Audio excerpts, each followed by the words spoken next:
హెబ్రీయులకు రాసినటువంటి పత్రిక 12వ అధ్యాయము ఒకసారి చదువుకుందాము. 12వ అధ్యాయము 2వ వచనం నుంచి నేను చదువుతున్నాను. మనము కూడా ప్రతి భారమును సులువుగా చిక్కులు పెట్టు పాపమును విడిచిపెట్టి విశ్వాసమునకు కర్తయు దానిని కొనసాగించువాడనైన యేసు వైపు చూచుచు మన ఎదుట ఉంచబడిన పందెములో ఓపికతో పరిగెత్తుదుము. ఆయన తన ఎదుట ఉంచబడిన ఆనందము కొరకై అవమానమును నిర్లక్ష్యపెట్టి సిలువను సహించి దేవుని సింహాసనము యొక్క కుడి పార్శ్వమున ఆసీనుడై ఉన్నాడు. మరలా ఒకసారి చెప్తాను. ఆయన తన ఎదుట ఉంచబడిన ఆనందము కొరకై అవమానమును నిర్లక్ష్యపెట్టి సిలువను సహించి దేవుని సింహాసనము యొక్క కుడి పార్శ్వమున ఆసీనుడై ఉన్నాడు. చదవబడినటువంటి లేఖన భాగంలో ఈ రాత్రి నేను దీంట్లో నుంచి తీసుకున్నటువంటి అంశాన్ని నేను చెప్తున్నాను. ఆయన తన ఎదుట ఉంచబడిన ఆనందము కొరకై అవమానమును నిర్లక్ష్యపెట్టి సిలువను సహించి దేవుని సింహాసనం యొక్క కుడి పార్శ్వమున ఆసీనుడై ఉన్నాడు. యేసు ప్రభు గురించి రాయించినటువంటి ఈ మాటలు. ఈ యొక్క 40 దినాలు శ్రమల ధ్యాన కూటాలను మనం జరుపుకుంటూ ఉన్నప్పుడు దాన్ని ఒక ఆచారంగా కాకుండా మన ఆత్మీయ జీవితాన్ని అభివృద్ధి చేసుకోవడానికి ఉపయోగకరంగా ఉండులాగున మనము దీన్ని జరిగించుకోవాల్సి ఉన్నది. చాలా మందిరాల్లో జరిగిస్తూ ఉంటారు. కానీ ఈ 40 దినాల్లో మనము ఎంతవరకు అభివృద్ధి పొందాము, ఎంతవరకు మన ఆత్మీయ జీవితాన్ని మనము అభివృద్ధి చేసుకున్నామో మనము ఆలోచించుకుంటూ ప్రార్థన చేసుకుంటూ ప్రార్థనా పూర్వకంగా ప్రతిదినము కూడా దేవుని వాక్యాన్ని వినేటువంటి వారంగా మనము ఉండవలసినటువంటి వారమై ఉన్నాం. దేవుని వాక్యమైనటువంటి బైబిల్లో నుంచి మనము కొన్ని మాటలను పాతగా జరిగినటువంటి సన్నివేశాలు, అలాగే పాతగా భక్తులకు జరిగినటువంటి పరిస్థితులను బట్టి దేవుడు వ్రాయించినటువంటి కొన్ని సన్నివేశాలను మనము ఆలోచన చేస్తూ ఉన్నప్పుడు మన పితరులకు ఏమైతే జరిగాయో వాటన్నింటిని గురించి మనం ధ్యానం చేస్తూ ఉన్నప్పుడు వాటిని ఏదో విన్నాములైనటువంటి ఒక ఆచారంగా తీసుకోకుండా దేవుడు ఏ ఉద్దేశంతో అయితే మనకు వాటిని వ్రాయించాడో ఆ ఉద్దేశాన్ని మనం గ్రహించి మన బ్రతుకులను మన ఆత్మీయ జీవితాలను మనము అభివృద్ధి పరచుకోవాల్సినటువంటి వారమై ఉన్నాం. దైవ గ్రంథమైనటువంటి బైబిల్లో దేవుడు కొంతమంది చేసినటువంటి తప్పులు రాయించాడు. వారి ఆత్మీయ జీవితం కొరకు పడినటువంటి కష్టాలు రాయించాడు. కొన్ని అమూల్యమైనటువంటి సువార్త మాటలు కూడా దేవుడు రాయించాడు. ఎందుకు అంటే మన బ్రతుకులను మన జీవితాలను మనం సరి చేసుకోవడానికి ఇది ఒక మంచి అవకాశంగా మనకు ఉంటూ ఉంది. చక్కగా ఈ 40 దినాలు అనేక మంది దైవజనులు వచ్చి దేవుని వాక్యాన్ని మనకు అందిస్తూ ఉన్నప్పుడు మన ఆత్మీయ జీవితము ఈ 40 దినాల్లో ఎంతో అభివృద్ధి పొందవలసిందిగా ఉంటూ ఉంది. కాబట్టి ప్రార్థనా పూర్వకంగా మనము దేవుని యొక్క వాక్యాన్ని కొద్ది నిమిషాలు మనం ధ్యానం చేసుకుందాం. చదవబడినటువంటి లేఖన భాగంలో మనం చూసినట్లయితే యేసు ప్రభు గారి గురించి చెప్తూ అక్కడ అంటున్నాడు, ఆయన ముందుంచబడినటువంటి ఆనందము కొరకై అవమానమును నిర్లక్ష్యపెట్టి సిలువను సహించి దేవుని సింహాసనం యొక్క కుడి పార్శ్వమున ఆసీనుడై ఉన్నాడు. నేను ఈ రాత్రి దేవుడు నాకు ఇచ్చినటువంటి ఆలోచన బట్టి మన అందరము కలిసి ధ్యానించాలనుకున్నటువంటి అంశం ఏంటి అంటే సిలువని సహిస్తే సింహాసనము. సిలువను సహిస్తే సింహాసనం వస్తుంది. సిలువను గురించి ఆలోచన చేయండి. సిలువలో ఏముంటాయండి? శ్రమ, బాధ, కష్టము, ఎంతో కన్నీరు, ఎంతో దుఃఖము, ఎంతో వేదన అనేది సిలువలో ఉంటుంది. సింహాసనాన్ని చూడండి. ఒక సింహాసనం మీద ఆసీనుడైనటువంటి ఒక వ్యక్తి తను ఒక అధికారానికి గుర్తుగా ఉన్నాడు. తర్వాత సంతోషంగా ఉంటాడు. ఎందుకంటే అందరినీ నడిపించడానికి ఒక అధికారాన్ని తను పొందినటువంటి వాడుగా ఎంతో సంతోషంగా ఉంటాడు. సిలువను చూసినప్పుడు శ్రమలు, కష్టాలు, బాధలు, వేదనలు సిలువలో మనకి గుర్తొస్తే సింహాసనంలో ఏముంటాయి? అధికారం ఉంటుంది, సంతోషం ఉంటుంది. ప్రభువుని గురించి మాట్లాడుతూ చెప్తున్నాడు, సిలువను సహించి దేవుని యొక్క సింహాసనం మీద ఆసీనుడై ఉన్నాడంట. అంటే ఒక బాధను సహించిన తరువాత మనకి సంతోషం ఉంటుంది అని చెప్పడానికి అక్కడ వ్రాయబడినటువంటి మాటలు. అలాగే మార్క్స్ వార్తలు కూడా మనం గమనించగలము. 16వ అధ్యాయము 19వ వచనంలో చూస్తే, ఈలాగు ప్రభు అయిన యేసు వారితో మాట్లాడిన తరువాత పరలోకమునకు చేర్చుకొనబడి దేవుని కుడి పార్శ్వమున ఆసీనుడాయను. అంటే అంతవరకు కూడా ఏమనుభవించాడు? ఆయన చాలా శ్రమలు అనుభవించాడు. ఇది తిరిగి మరలా పునరుద్ధానుడై తిరిగి లేచిన తరువాత చెప్పబడుతున్నటువంటి మాట. మరి ఆయన శిలువ మీదకి ఎక్కేటంత వరకు కూడా ఎన్నో అవమానాలను, ఎన్నో కష్టాలను, ఎన్నో ఇబ్బందులను ఆయన భరించినట్టుగా మనం చూస్తూ ఉన్నాం. మరి యేసుక్రీస్తు వారు ఈ లోకానికి వచ్చినటువంటి ఉద్దేశాన్ని మనం గమనించినట్లయితే పాపములో ఉన్నటువంటి మనలను పరిశుద్ధులుగా చేయటానికి, తండ్రి రాజ్యములో మనల్ని చేర్చడానికి, తండ్రికి వారసులుగా మనల్ని చేయటానికి ఆయన ఈ లోకానికి వచ్చాడు అని మన అందరికీ కూడా తెలుసు. యోహాను సువార్తలో మనం చదువుకుంటాం 3వ అధ్యాయం 16వ వచనంలో, దేవుడు లోకమును ఎంతో ప్రేమించెను కాగా తన అద్వితీయ కుమారునిగా పుట్టిన వానియందు విశ్వాసం ఉంచు ప్రతివాడు నశింపక నిత్య జీవము పొందునట్లు దేవుడు ఆయనను మనకు అనుగ్రహించెను. పాపులను రక్షించుటకు యేసుక్రీస్తు వారి లోకంలోకి వచ్చాడు. పాపములో ఉన్నటువంటి మనలను రక్షించి పరిశుద్ధులుగా చేసి తండ్రి రాజ్యములో వారసులుగా చేయటానికి యేసుక్రీస్తు వారి లోకంలోకి వచ్చినట్లుగా మనము చూస్తూ ఉన్నాము. అయితే ఆయన ఈ లోకంలోకి వచ్చినటువంటి ఆయన మరి ఆ పరలోకాన్ని ఎంతో అంత కలిగి ఉన్నటువంటి, ఆ గొప్పగా ఉన్నటువంటి ఆ పరలోకాన్ని ఆయన విడిచిపెట్టి ఈ లోకానికి వచ్చి ఆయన ఏమైనా సంతోషంగా ఉన్నాడంటే దేవుని పనిలో ఎన్నో శ్రమలు అనుభవించినట్లుగా మనము చూస్తూ ఉన్నాం. మరి ఇంతవరకు కూడా సహోదరులు పాటలు పాడారు, యేసుక్రీస్తు పడినటువంటి శ్రమల గురించినటువంటి పాటలు. లోకంలో ఎవరు కూడా మన కోసము అంత శ్రమ ఎవరు కూడా పడరు. యేసుక్రీస్తు వారు ఎంతో శ్రమ పడినట్టుగా ఆ పాటల ద్వారా మనం విన్నాం. అయితే యేసుక్రీస్తు వారు ఎప్పుడైతే ఈ లోకంలోకి వచ్చి ఆయన తన యొక్క పనిని, తన పరిచర్యను ప్రారంభించాడో తనకి కూడా ఇబ్బందులు, కష్టాలు మొదలయ్యాయి. మరి లోకంలో మనం చూసినట్లయితే 2 రాజ్యాలను మనం చూడగలం. ఒకటైతే దేవుని రాజ్యము నిత్య జీవం అయితే, రెండవది సాతాను రాజ్యము నరకం.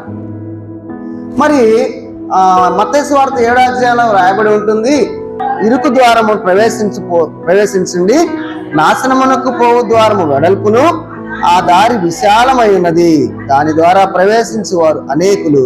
జీవమునకు పోవు ద్వారము ఇరుకును, ఆ దారి సంకుచితమై ఉన్నది, దాని కనుగొరు వారు కొందరే.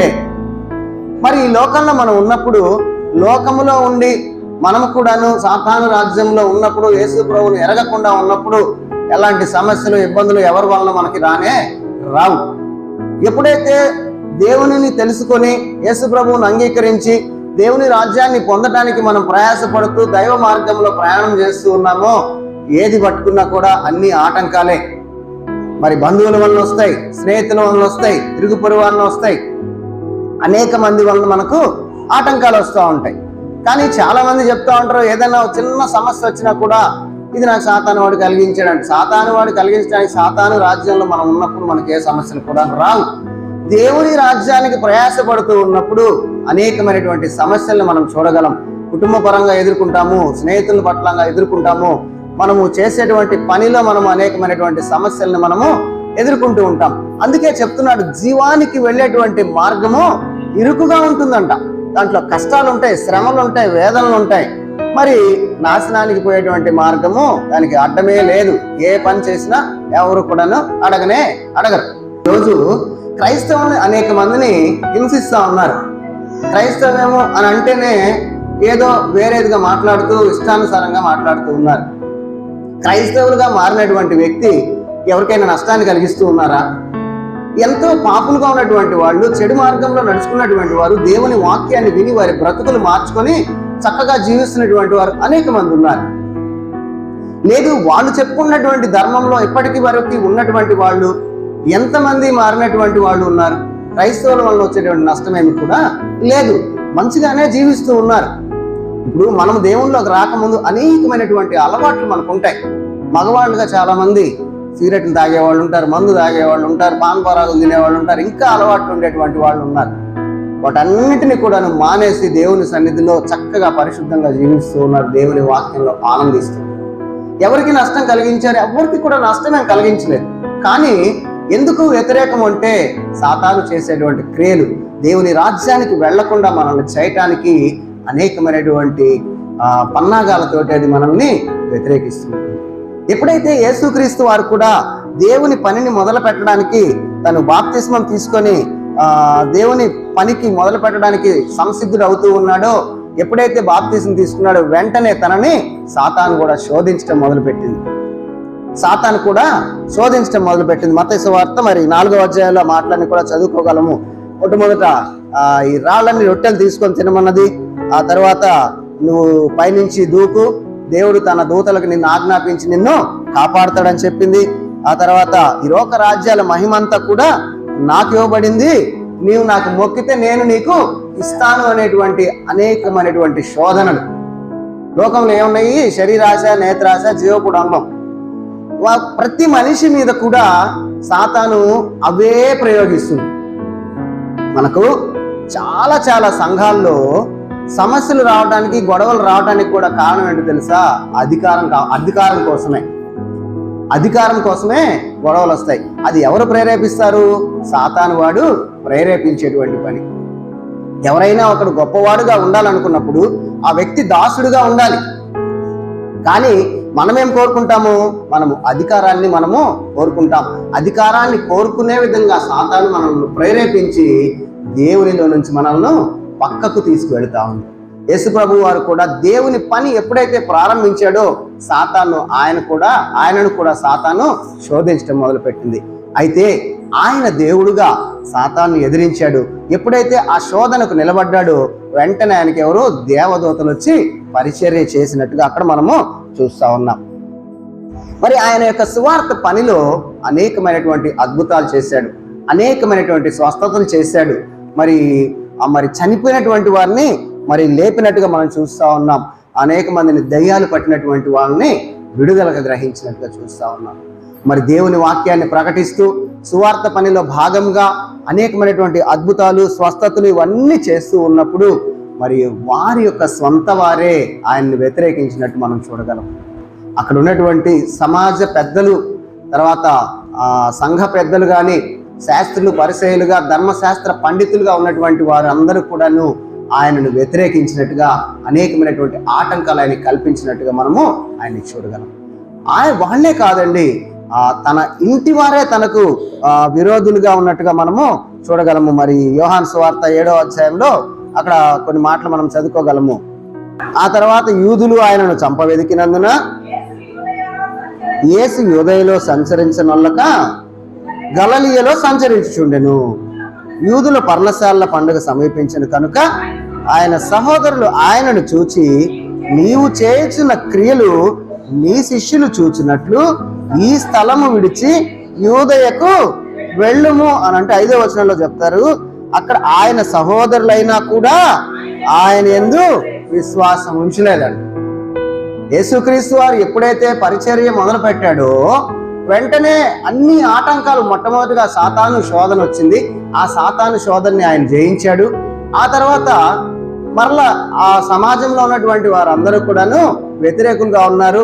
తన సొంత వారైనటువంటి యూదులే ఆయనను చంపడానికి వెతుకుతూ ఉన్నప్పుడు ఆయన తన ఇంటికి వస్తే వాళ్ళ సహోదరులు అంటూ ఉన్నారు, నీ బోధ ఎక్కడో నీ శిష్యుల దగ్గర చేసుకోయని వారు కూడా వ్యతిరేకించినట్టుగా మనం చూస్తా ఉన్నాం. అంతవరకు ఎక్కడున్నారు ఆయన? అంతవరకు బాగానే ఉన్నారు. ఎప్పుడైతే దేవుని సేవను మొదలు పెట్టాడో వెంటనే ఆటంకాలు ఆయనకి మొదలయ్యాయి. అలాగే మరి ఆ క్రమంలో ఆయన జరుగుతూ ఉన్నప్పుడు మరి ఆయనను మరలా వాళ్ళే సిలువకి అప్పగించినట్టుగా మనము చూస్తా ఉన్నాం. ఆ సిలువలో కూడా ఎన్ని శ్రమలు ఆయన, ఇందాక చెప్పాం కదా మనం చదువుకున్నటువంటి మాటలు, సిలువను సహించి అంటున్నాడు. ఆ సిలువలో ఎన్ని శ్రమలను ఆయన అనుభవించాడు అంటే అనేకమైనటువంటి శ్రమలు. సిలువ వేసే ముందు ఆయనకు ఉన్నటువంటి ముళ్ళ కిరీటం పెట్టారు, ఒంటి మీద ఉన్నటువంటి బట్టలు లాగేశారు, తర్వాత ఆ కొరడాలతో కొట్టారని మనం అనుకుంటాం, కానీ అవి భయంకరమైనటువంటి కొరడాలు. ఆ కొరడాలకు చివర ఒక సీసపు గోళీలాగా ఉండి గాలాల్లాగా ముళ్ళు లాంటివి ఉంటాయి. మనము 7 మాటలు చెప్పుకునేటప్పుడు వాటిని ధ్యానించుకుంటూ ఉంటాం. ఆ కొరడాతో కొట్టినప్పుడు ఆ చర్మంతో పాటు కండ కూడా బయటికి చీల్చుకొని వచ్చేటువంటి విధంగా ఆ యొక్క కొరడాలు ఉంటాయంట. ఎన్ని శ్రమలు అనుభవించాడు. మరి అనేక మంది ఉమ్ములు పోసారు ఆయన మీద, అనేక మంది దూషించారు. అందుకే ఆయన ముందు రోజు రాత్రి ప్రార్థన చేస్తూ, తండ్రి సాధ్యమైతే ఈ గిన్నెను నా ఎద్దరి నుంచి తొలగించు అని ఆయన ప్రార్థన చేసి, అయినా నాది కాదు కానీ నీ ఇష్టానే నెరవేర్చండి తండ్రి అంటాడు. ఎందుకంటే ఆయన దృష్టి అంతా ఎక్కడుంది? పరలోకంలో దేవుడు ఇవ్వబోయేటువంటి సింహాసనం మీద ఉంది. ఆయన అప్పగించినటువంటి పనిని తూచా తప్పకుండా ఆయన క్రమంగా చేసి మరలా దేవుని సన్నిధికి వెళితే అక్కడ ఆయనకు సింహాసనం సిద్ధంగా ఉంది. ఆయన శ్రమలు అనుభవించడానికి ఆయన సిద్ధపడినట్లుగా మనం చూస్తా ఉన్నాం. యెషయా గ్రంథం 53వ అధ్యాయంలో ఆయన పడినటువంటి శ్రమలను ఇంకా మనము చాలా చదువుకోగలము. అలాగే సిలువ వేసిన తరువాత ఆయనను శీలతోటి మరి ఆ సిలువ మీద శీలలతో కొట్టినట్లుగా మనం చూస్తా ఉన్నాం. సిలువ వేయక ముందు ఆ సిలువను కూడా కొంత దూరం ఆయన చేత మోయించారు. ఆ తర్వాత శీలలతో కొట్టబడి ఆకాశానికి భూమికి మధ్య ఎండ వేళలో మరి మధ్యాహ్నము ఉదయం మొదలుకొని సాయంత్రం వరకు కూడా ఆ సిలువలో ఆయన వేలాడుతూ ఆయన పడుతున్నటువంటి వేదన ఎంతో కష్టపడుతూ. ఎందుకో తెలుసా? ఆయనకి అప్పగించినటువంటి పనిని చేసి ఆ పరలోకంలో ఆ స్థానాన్ని సంపాదించుకోవడానికి కొంతకాలం దీన్ని సహిస్తే, ఈ కష్టాలను మనం సహిస్తే, ఈ సిలువలో ఉన్నటువంటి ప్రతి కష్టాన్ని కూడా మనం సహిస్తే ఆ యొక్క సింహాసన భాగ్యాన్ని పొందుకోవడానికి ఆయన దృష్టి అంతా కూడాను అక్కడే ఉన్నది. కానీ ఈ సిలువ శ్రమలను గురించి ఆయన ఆలోచించేటువంటి అడగలేదు. ఆయనకి ఆ పని అప్పగించబడింది. ఆయనకు అప్పగించబడినటువంటి పని ఆయన చేసి ఆ పరలోకంలో ఉన్నటువంటి ఆ యొక్క సింహాసనాన్ని పొందుకోవడానికే ఆయన చూస్తూ ఉన్నాడు. ఆ యేసుక్రీస్తు వారు మరి అంత కష్టం పడి చివరిలో ఆయన తండ్రికి తన యొక్క ఆత్మను అప్పగించుకుంటే తండ్రి సంతోషంగా తీసుకున్నాడు. మరి ఆ మాట ఇందాక మనం చదువుకున్న మార్క్స్ వార్తలో ఎక్కడున్నాడు? తండ్రి యొక్క కుడి పార్శ్వమున ఆయన ఆసీనుడై ఉన్నాడు. ఎందుకో తెలుసా? ఇవన్నీ కూడా ఆయన అనుభవించాడు కాబట్టి, తనకి ఇచ్చినటువంటి బాధ్యతను తను నెరవేర్చాడు కాబట్టి ఆయన ఆ యొక్క తండ్రి సింహాసనం మీద కూర్చొని ఆసీనుడై ఉన్నాడు. హెబ్రీ పత్రికలో 10వ అధ్యాయంలో కూడా మనం చదువుకోగలము. బలియు అర్పణయు నీవు కోరలేదు, కానీ నాకొక శరీరమును నీవు అమర్చావు. మరి గ్రంథపు చుట్టలలో నా గురించి ఏదైతే వ్రాయబడి ఉందో దాన్ని నేను నెరవేర్చడానికి ఈ లోకంలోకి వచ్చాను అంటున్నాడు. ఏం వ్రాయబడి ఉంది ఆయనలో? గ్రంథం చుట్టల్లో నాకు ఒక శరీరాన్ని అమర్చావంటే ఆ శరీరంతో కష్టపడాలని దేవుని యొక్క గ్రంథంలో వ్రాయబడి ఉంది. యెషయా గ్రంథం 53వ అధ్యాయంలో ఆయన ఎలాంటి కష్టాన్ని పడబోతూ ఉన్నాడో అక్కడ వ్రాయబడి ఉంది. అది అంతా కూడా నెరవేర్చడానికి ఆయన ఈ లోకంలోకి వచ్చాడు.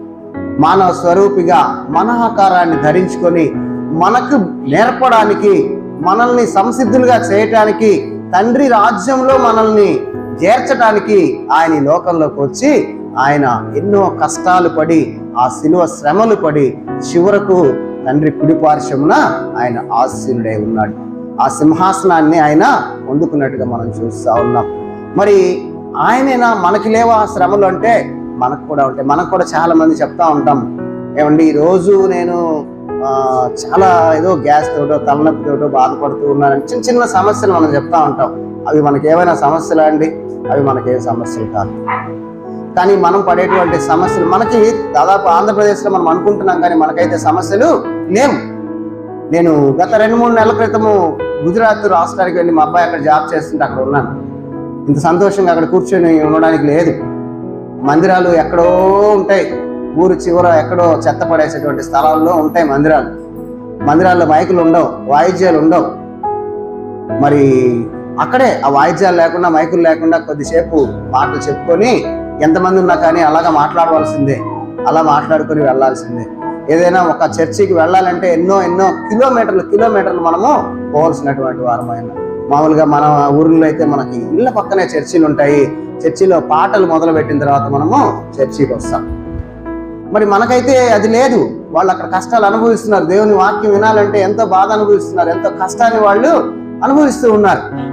మనకు కూడా వస్తాయేమో ఫ్యూచర్లో, మనకైతే తెలియదు. మరి మార్క్స్ వార్తలో యేసుక్రీస్తు వారు మన కొరకు రాయిస్తూ ఒక మాట చెప్తున్నాడు. మార్క్స్ వార్త 8వ అధ్యాయం 34వ వచనంలో ఒక మాటను అక్కడ మనం చదవగలిగినట్లయితే, అంతటా ఆయన తన శిష్యులను జన సమూహమును తన యొద్దకు పిలిచి, నన్ను వెంబడింప కోరువాడు తన్ను తాను ఉపేక్షించుకొని తన సిలువనెత్తుకొని నన్ను వెంబడింపవలను అంటూ ఉన్నాడు. నన్ను వెంబడింపవలను అంటూ. మనకు కూడా ఉన్నాయి శ్రమలు. ఆయనకి అప్పగించబడినటువంటి సిలువలో ఉన్నటువంటి శ్రమలు, ఆయన సిలువలో శ్రమలు పడితే మనకున్నటువంటి సిలువ, మనకి ఏ శ్రమలు ఉన్నాయో మనకైతే తెలియదు, మనకి ఏ వ్యతిరేకతలు మనకు వస్తున్నాయో తెలియదు. ఒకవేళ దేవుణ్ణి నమ్ముకున్నందువలన మనకి వ్యతిరేకతలు వచ్చినా కూడా, మీకు వస్తాయి, వచ్చినా కూడా మీరు వాటిని సహించుకోవాల్సిందే. ఎవరైతే మరి దాన్ని, నా ప్రాణాన్ని కాపాడుకోవటానికి నేను దాన్ని వదిలిపెడతాననుకుంటే తన యొక్క ప్రాణాన్ని పోగొట్టుకుంటాడు. అక్కడ అంటాడు కింద, లోకమంతా సంపాదించుకొని తన ప్రాణము పోగొట్టుకొనినా వానికి ఏమి ప్రయోజనము? ఎవరో ఏదో అంటారని దేవుని వాక్యాన్ని విడిచిపెట్టి, దేవుణ్ణి విడిచిపెట్టి మనకు వచ్చినటువంటి శ్రమల కోసం మనం పక్కకు వెళ్ళిపోతే, ఈ లోకంలో బ్రతికేది 60-70 సంవత్సరాల కాలంలో మనం శ్రమలను విడిచిపెట్టి వెళ్ళాము అంటే తర్వాత యుగ యుగాలు తరతరాలు కూడా అక్కడ అగ్నిలో కాలవలసినటువంటి వాళ్ళమై ఉన్నాం. లోకమంతా సంపాదించుకున్నాము, ఎవరి కోసమో మనం భయపడ్డాము, ఎవరో శ్రమ తెస్తారు, దేవుడిని నమ్ముకుంటే మనకి ఇబ్బంది, మనకు ఉద్యోగానికి ఇబ్బంది, వ్యాపారానికి ఇబ్బంది, వివాహానికి ఇబ్బంది, మన మనుగడకి ఇబ్బంది అనుకొని దేవుని వాక్యాన్ని విడిచిపెట్టి, దేవుడిని విడిచిపెట్టి మనం పక్కకు వెళ్ళామనుకోండి, దాన్ని విడిచిపెట్టి లోకమంతా సంపాదించుకున్నాము, ఏ శ్రమ లేదు, సంతోషంగా ఉన్నాము, ఒకరోజు మనం ప్రాణం పోతుంది, మనకేం ప్రయోజనం? ఎక్కడికి వెళ్తాం? మనము నరకానికి వెళ్ళిపోతాం. అక్కడ తరతరాలు కూడా మనము శ్రమ పడవలసి వచ్చి ఉంటుంది. అలాగా మనకి కూడా శ్రమలు ఉన్నాయని చెప్తూ ఉన్నాడు. లోకంలో ఉన్నప్పుడు పౌలు గారు కూడాను కొన్ని మాటలు చెప్తాడు. పౌలు గారిని గురించి మనం ఆలోచించినప్పుడు, పౌలు గారు యూదా మతంలో ఉన్నప్పుడు దేవునికి, యేసుక్రీస్తుకు వ్యతిరేకంగా, క్రైస్తవులకు వ్యతిరేకంగా ఎన్నో హింసలు కొనసాగించినటువంటి వ్యక్తి. ఎప్పుడైతే దైవ మార్గాన్ని, సరైనటువంటి మార్గాన్ని తెలుసుకున్నాడో, క్రీస్తు యొక్క దర్శనాన్ని పొందుకున్నాడో, తన పరిస్థితి అంతా కూడాను మారిపోయింది. ఆ తర్వాత తనే శ్రమలు అనుభవించడానికి ఆయన సిద్ధపడినట్టుగా మనం చూస్తూ ఉన్నాము. కొరింథీయులకు రాసినటువంటి 2వ పత్రిక 4వ అధ్యాయము 16వ వచనంలో అక్కడ మనం కొన్ని మాటలు, పౌలు గారు చెప్పినటువంటి మాటలను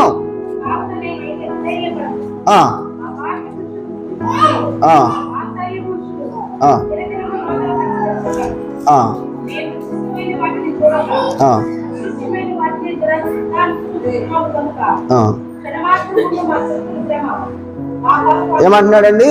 క్షణమాత్రం ఉండేటువంటి చులకన శ్రమ అంట, క్షణమాత్రం అంట. ఆయన ఎన్ని కష్టాలు అనుభవించాడో, ఎన్ని ఇబ్బందులు అనుభవించాడో ఆయనే కొన్ని మాటలతో చెప్తాడు. 11వ అధ్యాయంలో చెప్తాడు.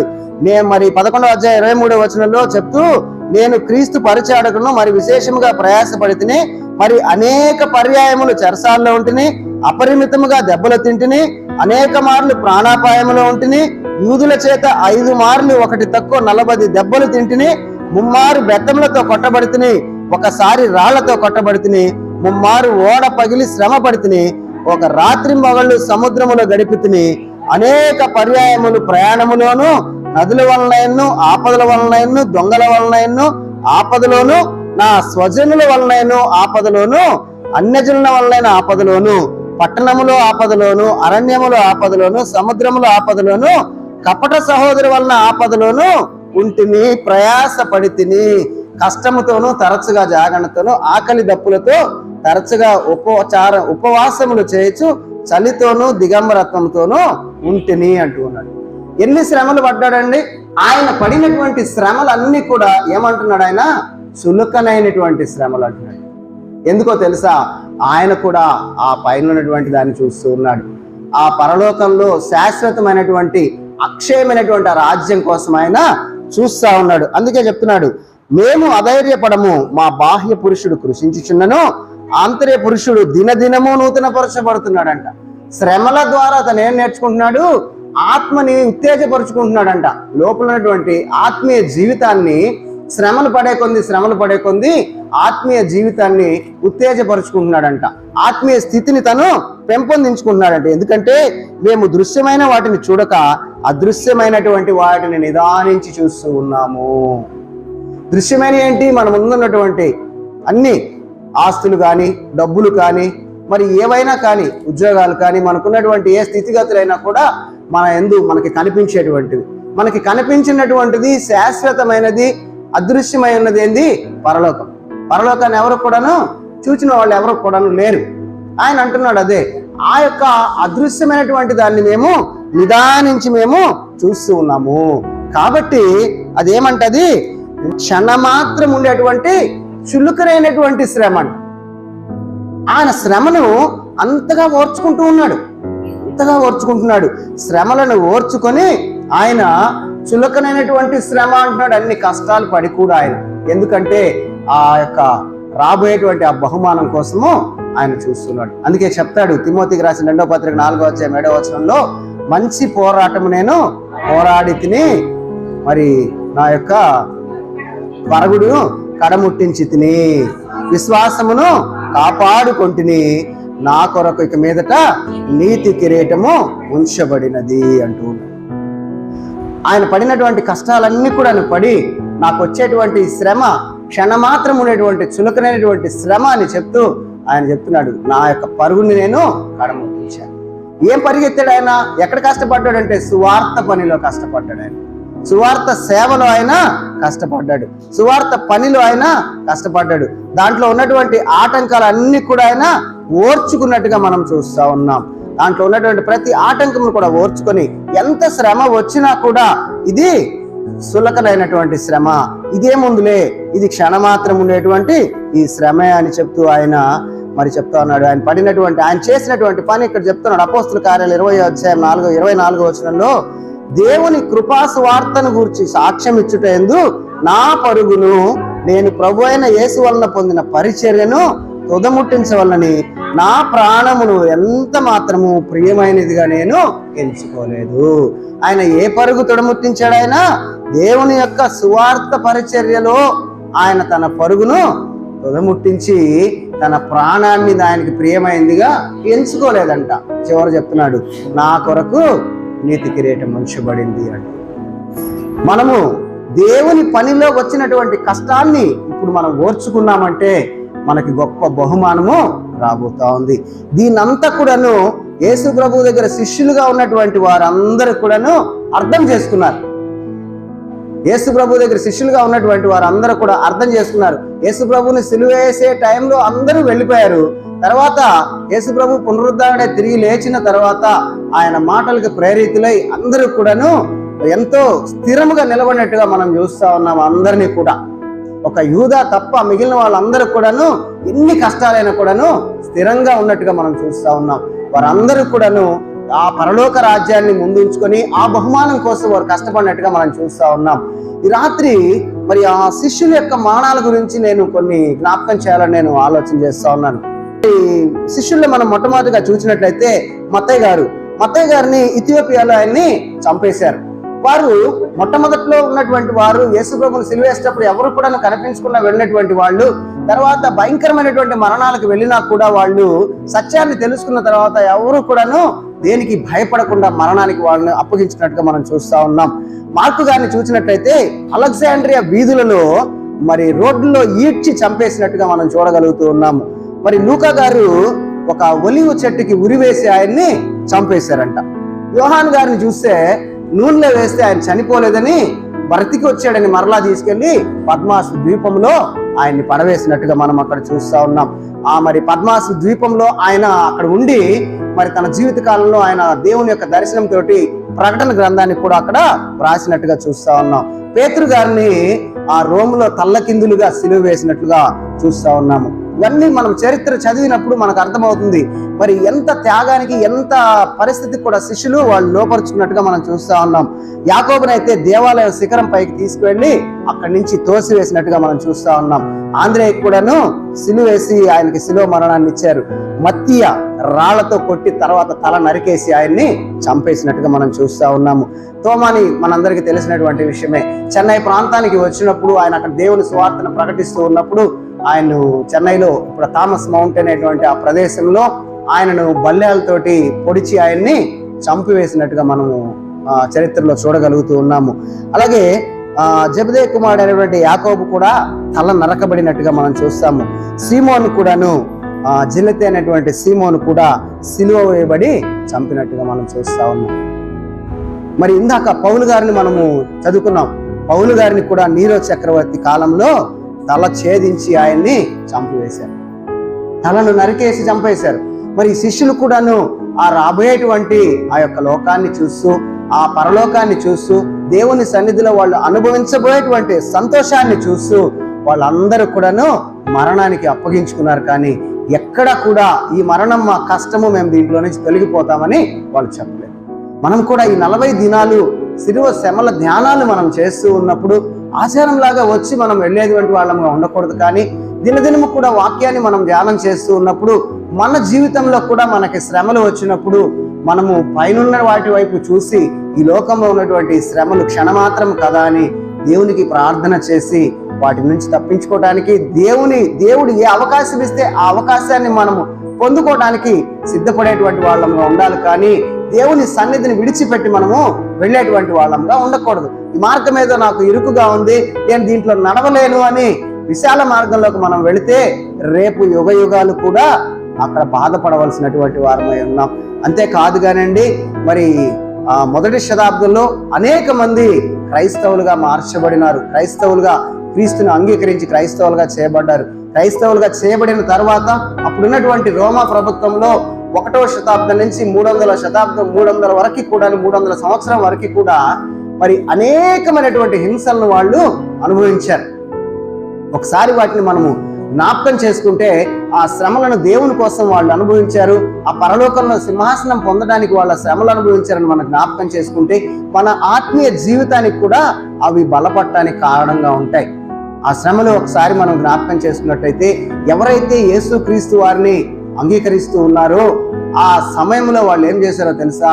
యేసుక్రీస్తుని వెంబడిస్తున్నటువంటి వాళ్ళను మరి ఒంటికి జంతు చర్మాలు చుట్టేసి వాటికి రక్తం పూసేసి సింహాలకి ముందు రోజు నుంచి కూడాను వాటికి ఉపవాసం పెట్టి సింహాలకి వాటిని వదిలిపెట్టేవాళ్ళంట మనుషులు. అవి భయంకరంగా చీల్చుకొని తినేసేటువంటి వంట.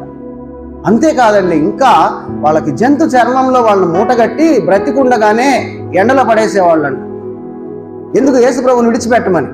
ఎండలో పడేస్తే ఆ చర్మం రోజు రోజుకి కొద్దిగా దగ్గరవుతూ ఈ మనిషిని గట్టిగా పిండేస్తూ ఉంటే ఆ ఎముకలన్నీ కూడా విరిగిపోయి నానా బాధను అనుభవించి ఆ వ్యక్తి చనిపోతాడు. ఎందుకు ఇవన్నీ? యేసు ప్రభుని విడిచిపెట్టమని, యేసు ప్రభువులో క్రైస్తవులుగా కొనసాగుతూ ఉన్నందుకు. అలాగే మరలా ఇంకా వాళ్ళు చేసేటువంటి పని ఏంటంటే మరి సిలువల ద్వారా చంపేశారు, తలకాయ నరికేసి చంపేశారు. ఇంకో భయంకరమైనటువంటి పరిస్థితి ఏంటంటే నీరో చక్రవర్తి సమయంలో అనేక మంది క్రైస్తవులను తీసుకొచ్చి సాయంత్రం పూటంట ఈ చక్రవర్తి రాజ సమూహం అంతా కూడా పార్టీ చేసుకుంటూ ఉంటారంట, ఒక ఓపెన్ థియేటర్ లాంటి దాంట్లో. ఆ సమయంలో వీళ్ళందరినీ తీసుకువెళ్ళి కొయ్యలకు కట్టేస్తారంట. పైన క్రైస్తవులుగా ఉన్నటువంటి వారిని తీసుకువెళ్ళి ఆ స్తంభాలకు కట్టేసి తారు ముద్దలు తీసుకొచ్చి వాళ్ళ తల మీద పెట్టి దాన్ని అంటిస్తారంటండి. దాన్ని అంటించి ఆ వెలుగులో వీళ్ళు పండగ చేసుకుంటారు. వాళ్ళు అక్కడ కేకలేస్తూ ఉంటారు. ఎందుకో తెలుసా? యేసు ప్రభుని నమ్ముకున్నారు.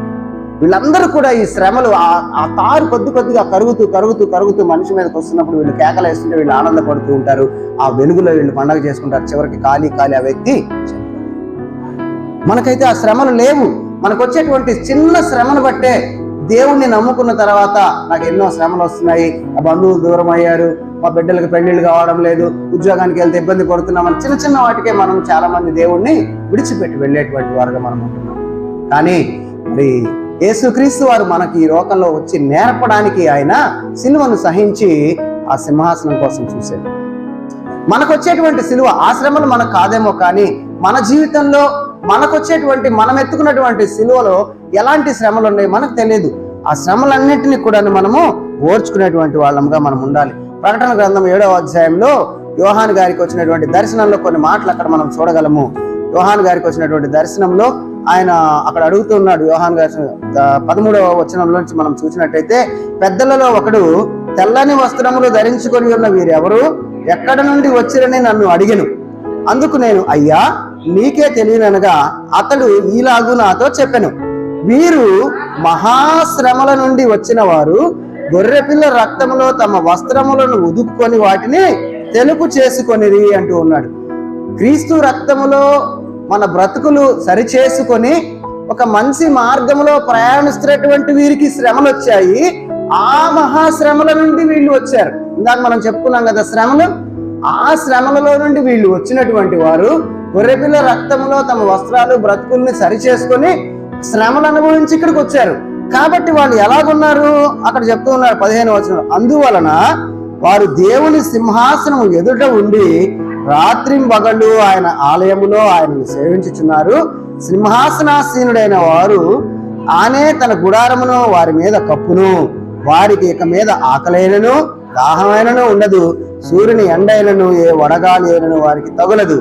ఎలా అనగా సింహాసనం మధ్య నుండి గొర్రెపిల్ల వారికి కాపరి అయి జీవజలముల బొగ్గ యొద్దకు వారిని నడిపించును. దేవుడే వారి కన్నుల నుండి ప్రతి బాష్ప బిందువును తుడిచివేయను. ఈ లోకంలో ఎన్ని కష్టాలు అయితే పడతావో, దేవుడికి నీకు కష్టం అనేది లేకుండా ఆకలి దప్పులు లేనటువంటి రాజ్యంలో కలకాలం ఇంకేం పనిలేదు. అక్కడ దేవుణ్ణి సేవిస్తూ దేవుని సింహాసనం ఎదుట ఉండి దేవుణ్ణి సేవిస్తూ మనం ఉండేటువంటి పరిస్థితి. ఎప్పుడు మహాశ్రమలలో నుంచి వచ్చారంటే, శ్రమలు లేకుండా ఏదో సంతోషంగా ఉన్నాం, నాకు బ్రహ్మాండంగా ఉంది అన్ని సాక్ష్యాలు చెప్తాం మనం. కానీ శ్రమ వచ్చినప్పుడు శ్రమలో నిలబడ్డామని ఒక సాక్ష్యం మనం చెప్పగలిగితే దేవుడు ఎంతో సంతోషిస్తాడు.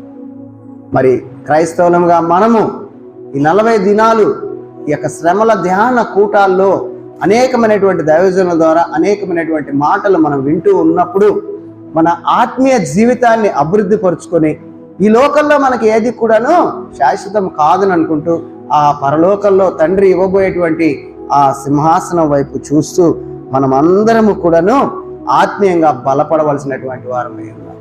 అందుకే మరి ఆ మాటని మరలా ఒకసారి చదువుకొని ముగించుకుందాం. హెబ్రీయులకు రాసిన పత్రిక 12వ అధ్యాయము 2వ వచనంలో చివరి మాటలు నేను చదువుతున్నాను. తన ఎదుట ఉంచబడిన ఆనందము కొరకై అవమానమును నిర్లక్ష్య పెట్టి సిలువను సహించి దేవుని సింహాసనము యొక్క కుడి పార్శ్వమున ఆసీనుడై ఉన్నాడు. సిలువను సహిస్తే, శ్రమలు సహిస్తే ఈ లోకంలో మనం ఎంతకాలం బ్రతుకుతామో తెలియదు. లోకంలో ఉన్నంత కాలం ప్రభువుని నమ్ముకున్నటువంటి వారంగా మనము శ్రమలు మనం సహించి దేవుని కోసం మనం నిలబడగలిగితే కలకాలము యుగ యుగాలు దేవుని సింహాసనం దగ్గర మనము ఉండేటువంటి భాగ్యం మనం దొరుకుతాం. రాత్రి దేవుడి మాటలు మనతోటి ఎందుకు మాట్లాడాడో మనకు తెలియదు.